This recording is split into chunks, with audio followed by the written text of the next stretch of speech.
Друзья, всем большой привет! Я очень рада новой встрече с вами. Надеюсь, что вы замечательно проводите летние каникулы. У нас они только-только начались. Весь июнь дети в Канаде учатся, и тут мы как раз еще идем на школьный автобус, так как на YouTube видео мои выходят с опозданием. У нас есть телеграм-канал, куда я выставляю самые свежие события, поэтому заходите в гости. Ссылка есть в описании под видео.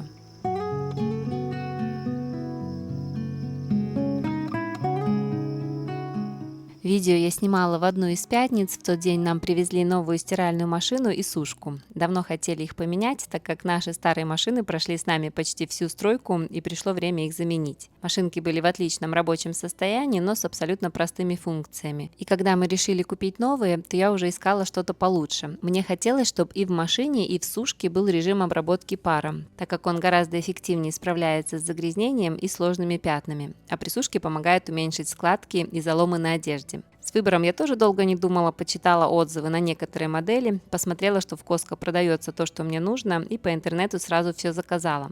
Там как раз были скидки на бытовую технику, плюс в Costco обслуживание клиентов всегда на высоте. В случае каких-то дефектов все можно вернуть даже спустя долгое время, и сам Costco уже будет разбираться с производителем. По нашим видео вы, наверное, уже поняли, что мы любим этот магазин, делаем в нем недельную закупку продуктов, но помимо еды в Costco еще много чего продается, включая и бытовую технику.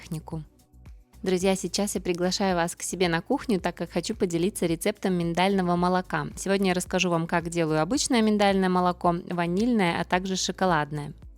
Для приготовления такого молока все, что вам по сути дела нужно, это миндаль, вода и блендер. Также марля или мешок для процеживания, подсластитель, экстракт ванили и порошок какао, если молоко будет шоколадное. Все пропорции я оставлю в описании под видео. Миндаль нужно залить холодной водой и оставить на ночь. На следующий день перекладываем замоченный миндаль в дуршлаг и хорошо его промываем.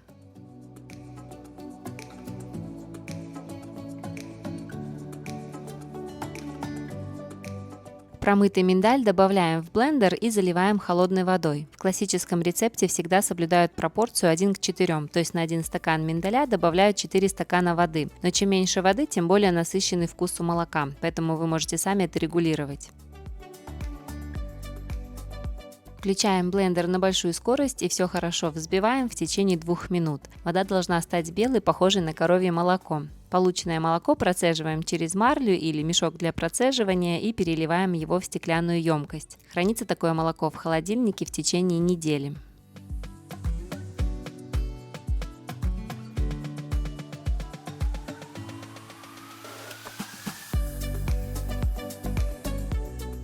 Миндальное молоко богато витамином Е, оно содержит кальций, магний, фосфор и алииновую кислоту, укрепляет кости, суставы, улучшает зрение и нормализует давление. Также полезно для кожи, сердца и для людей, которые не переносят лактозу. А еще оно низкокалорийное, что помогает при сбросе веса. Я часто добавляю такое молоко себе в кофе, варю на нем кашу, делаю смузи и использую для выпечки блинов.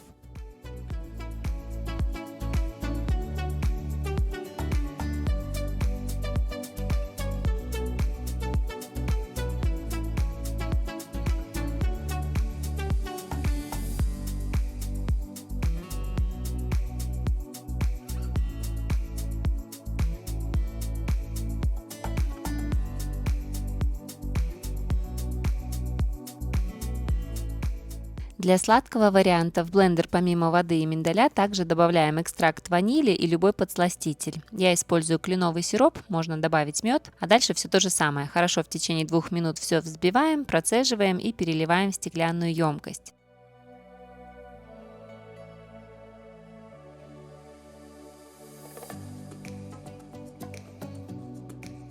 Для шоколадного варианта в блендер добавляем миндаль, воду, экстракт ванили, подсластитель и порошок какао. Можно еще по желанию добавить корицу. Все в течение 2 минут перекручиваем, процеживаем и переливаем в стеклянную бутылку.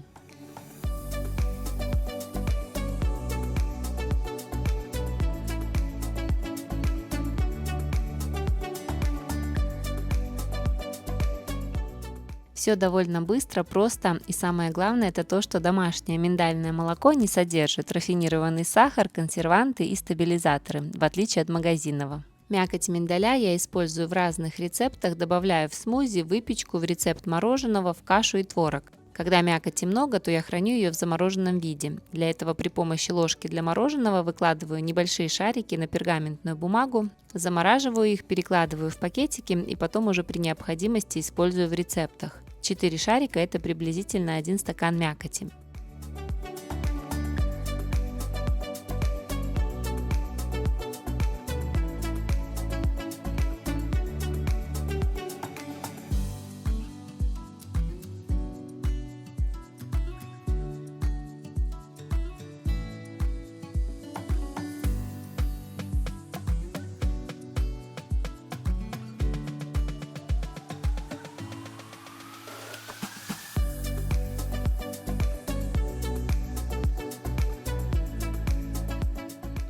Детям на полдник в тот день я готовила блинный торт с творогом и как раз в начинку добавила 2 шарика мякоти миндаля. Готовится такой торт очень просто, и как-нибудь я обязательно поделюсь с вами рецептом.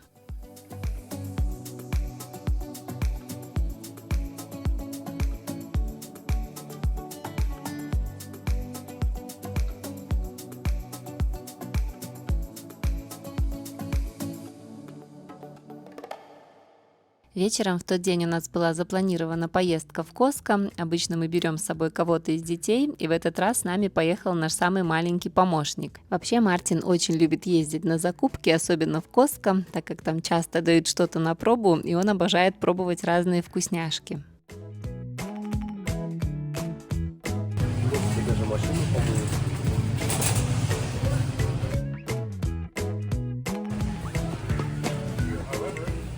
Мартин, что будем покупать из фруктов? Выбирай. Апельсинки. Такой у нас сегодня помощник замечательный. Ладно. Подходит. Садись, поехали дальше.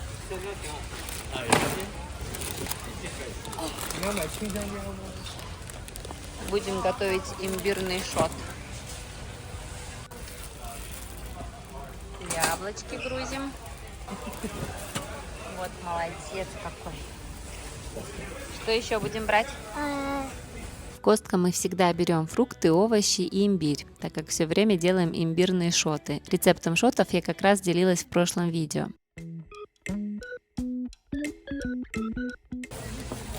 Подходит. Молодец.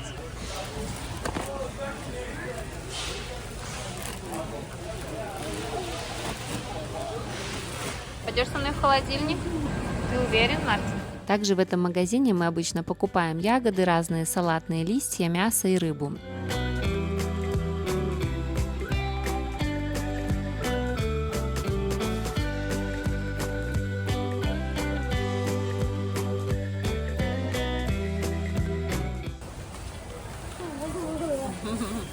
Арбуз больше, чем ты.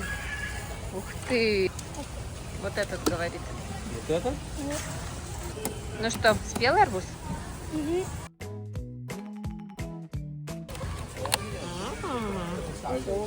Твой любимый фруктик? Берешь одну или две? Два. Бери вот эту желтенькую.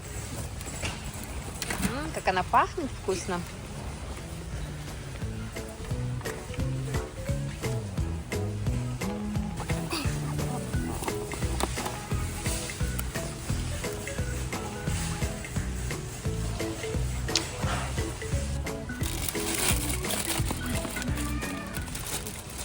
Аккуратненько.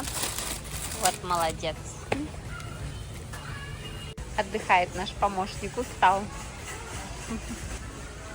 Ну что, пошли дальше?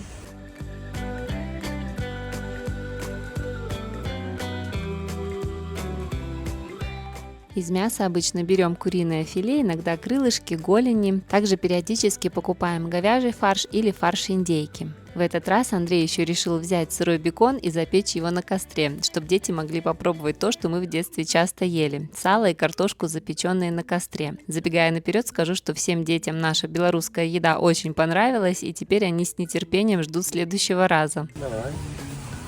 Одевай. Смотри, какой ты молодец. Yes. Good job. Вообще наши дети очень непривередливы в еде, они едят практически все, кроме грибов. Всегда с интересом пробуют что-то новое, и слава богу, у нас никогда не было проблем их накормить. Знаю, что у некоторых мам дети не хотят есть овощи, фрукты, супы, и часто вы спрашиваете, как я приучила своих детей все это есть. Вы знаете, я как-то с детства им всегда готовила овощи. Первый прикорм я начинала именно с овощей. Я давала им авокадо, кабачок, брокколи, и уже со временем в рацион вводила фрукты. Никакие быстро растворимые каши и смеси дети наши не ели. Не знаю, может быть, это как-то повлияло. Они, кстати, все были на грудном кормлении до 14 месяцев. Прикорм я вводила с 7 месяцев, а уже с года давала обычные каши, супы, овощи небольшими кусочками и отварное мясо. В Costco мы также все время берем творог, греческий йогурт, сыр и замороженные фрукты, которые добавляем в смузи.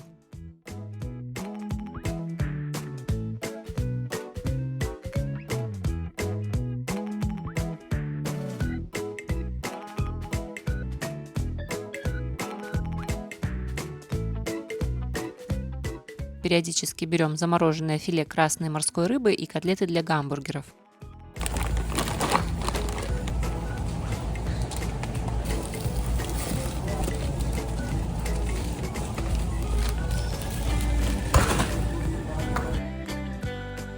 Кофе в зернах тоже обычно покупаем в Costco. Любим вот такой острый соус сальса, он довольно неплохой по составу, в нем только овощи и специи.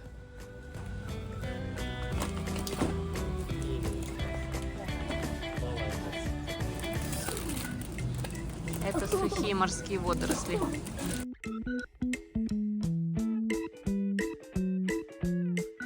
Что еще берем? Еще в этом магазине обычно покупаем консервированную красную рыбу или тунец. Сухофрукты и орехи тоже обычно покупаем именно в Costco. В составе только ананас, без добавления сахара.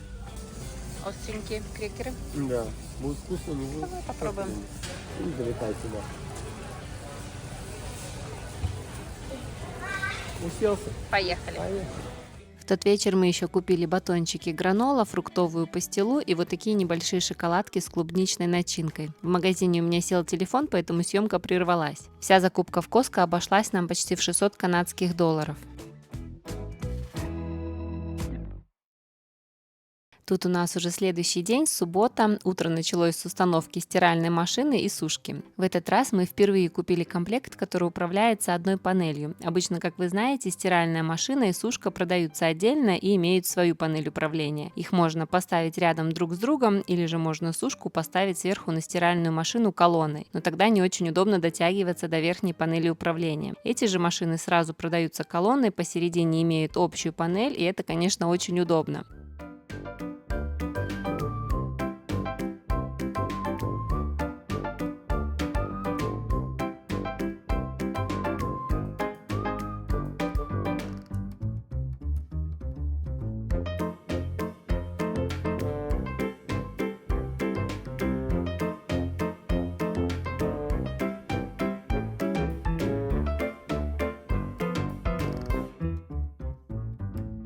Такой комплект со всеми скидками обошелся нам в 2000 канадских долларов. Старые машины я предложила детям продать, а нет, то мы думали отдать их кому-нибудь бесплатно. Девочка тут же дала рекламу и почти сразу продала их за 200 долларов.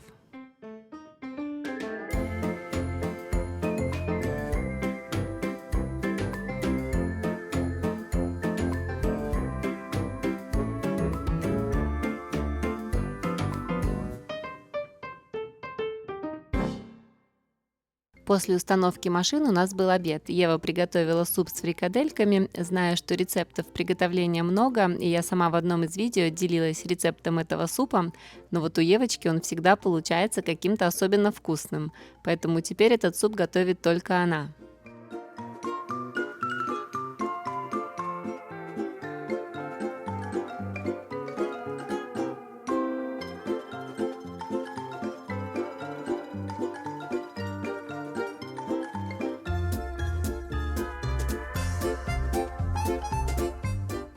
В тот день мы еще ездили в Икею, нужно было кое-что сдать, а также купить.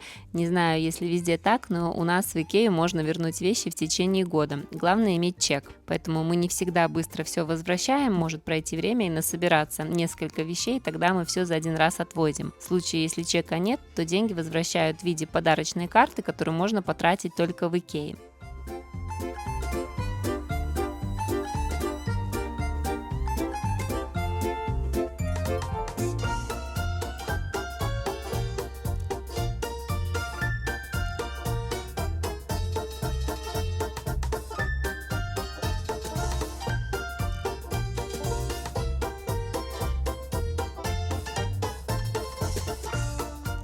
В этот раз мне нужно было купить постельное белье для всех мальчиков, новую чесночницу, так как наша сломалась, докупить стаканы и посмотреть небольшой коврик для прихожей. Пойдем выберем вам постельное белье. Мартин, какое тебе нравится? Показывай.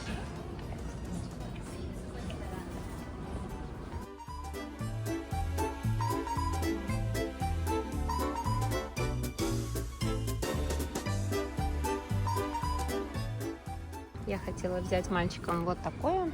Тут деревья, зверюшки разные, но они захотели футбольные мячи. Ну что поделать, футболисты наши.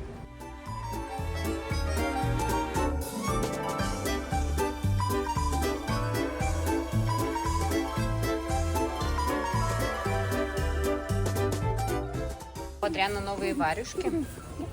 Yeah, I'm gonna eat you for breakfast today. You're gonna eat me for breakfast. Because you're hot. Мартин тут что-то делает. Ты готовишь? Вкусная. Ням-ням-ням. Я вкусная. А где Ева с папой? Папа нашел чесночницу. У нас сломалась. О, подожди, тут лежит одна. Девочка, наверное, взяла.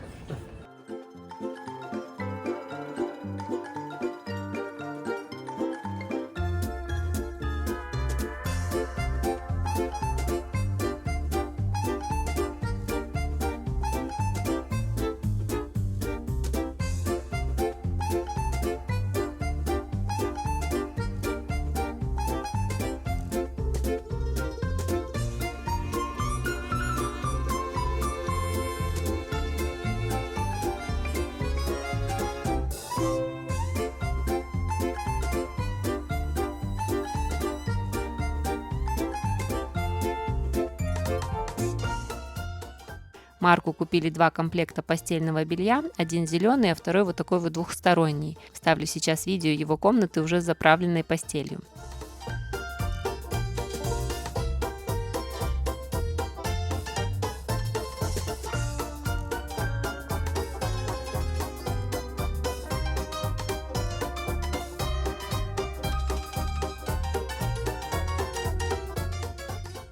Матвею тоже купили комплект. Я еще увидела вот такое белье из муслиновой ткани. Очень приятное, мягкое, но в наличии было только зеленое и розовое, а мне понравилось именно белое.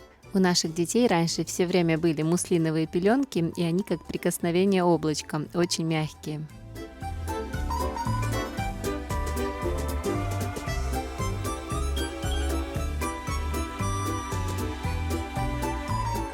Также в Икее мы купили пару обычных шторок для ванны и вот такой коврик. У них раньше в продаже всегда были длинные коврики, но потом они исчезли и долгое время купить можно было только маленький размер. А тут спустя несколько лет опять появились большие коврики, правда только в 2 цветах, серый и ярко-синий. Но может быть со временем появятся и другие.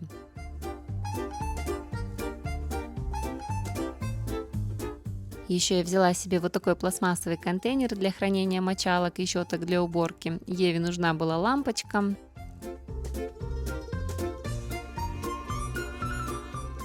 и в конце мы еще купили коврик для прихожей, так как пришло время его заменить.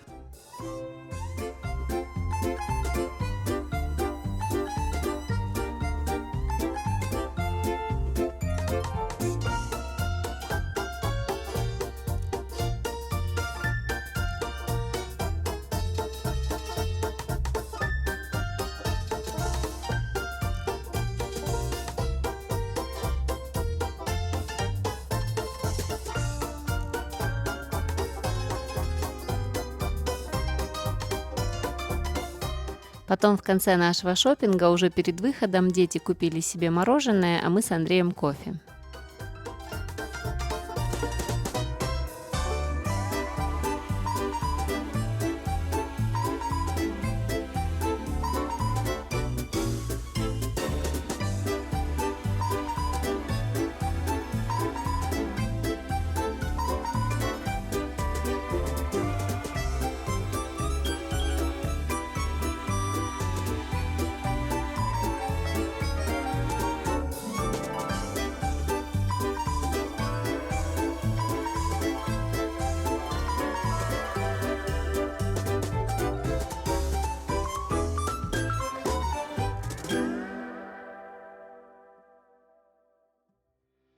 Друзья, тут у нас еще конец мая, мы с детьми ездили в цирк, и я хочу оставить немного кадров нашей поездки. Это итальянский цирк, который гастролировал по Канаде и Америке. В Торонто они были 4 дня, и мы решили сходить поддержать итальянских артистов. Представление можно было снимать, поэтому я периодически включала камеру. Музыку, правда, пришлось в видео поставить свою, чтобы не нарушать авторские права. Наши дети очень любят цирк, и почти каждый год мы ходим в наш канадский Cirque du Soleil, и, конечно, всегда под большим впечатлением от их шоу, но у них категорически запрещена какая-либо съемка.